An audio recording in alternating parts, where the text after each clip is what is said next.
Next, we're going to talk about DNA replication.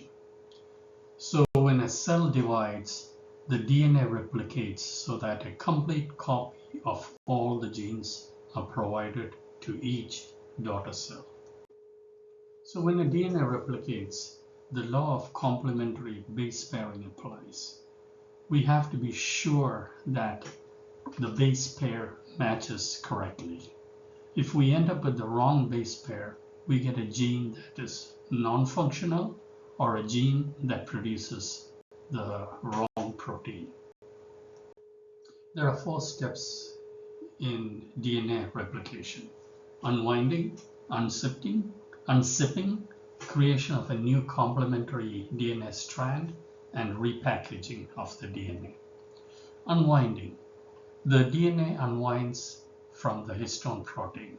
We discussed that in the DNA, the chromatin exists as threads, but these threads are wrapped around histone proteins.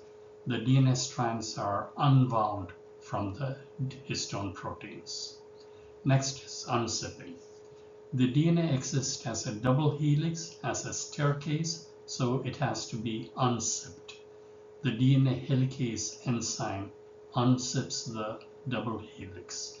When unzipped, the bases are exposed. So the nitrogenous pieces are attached to each other. They are unzipped and they are exposed. Next is creation of a new complementary DNA strand. The DNA polymerase reads the exposed bases and creates a new complementary DNA strand. The new complementary DNA strand is created using the base pairing law. So now you have a new complementary DNA strand, and the next stage is to repackage the DNA. The new DNA molecule is again wrapped around the histone molecules and it is repackaged. So on the left side you can see the DNA, which is a double helix, and the parental DNA is going to be unzipped, or it's going to be unwinded and unzipped, and this is done by an enzyme called the DNA helicase. So this is the DNA helicase, and where it is unzipping, this is called the replication fork. So at the replication fork, the DNA helicase unwinds the double helix. So now the bases are exposed. The DNA polymerase comes in. This is the DNA polymerase, and it attaches to the strands. Now, the DNA polymerase begins assembling new bases, and it creates a new DNA molecule. So the DNA polymerase can attach to the strands in both directions.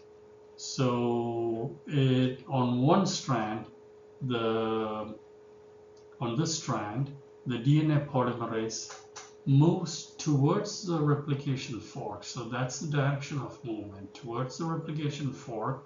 And on the other strand, on this strand, it moves away from the replication fork. In both cases, it is making a new DNA molecule. Sometimes more than one DNA polymerase attaches to the DNA molecule, and if there's a gap in the DNA molecule, an enzyme called DNA ligase removes the gaps and rejoins the segments.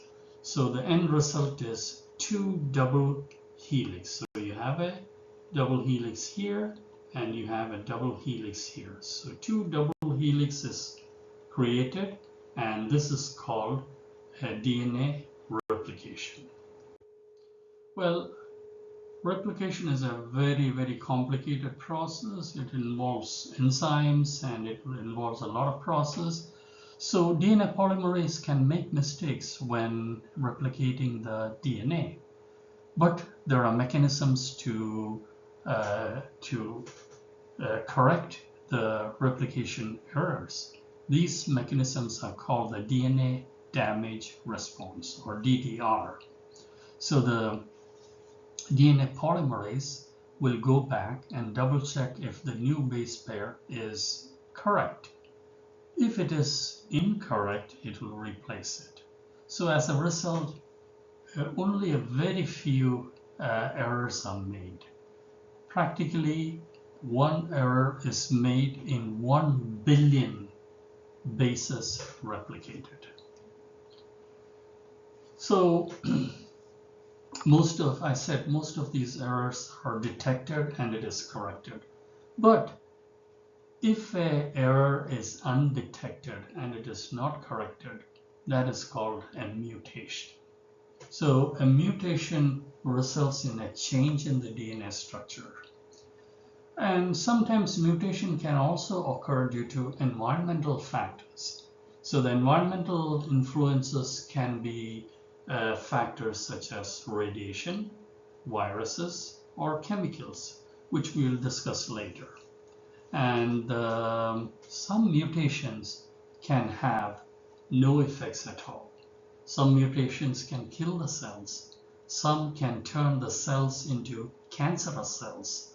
So a mutation can be beneficial, it could be harmful, or it could be a neutral mutation.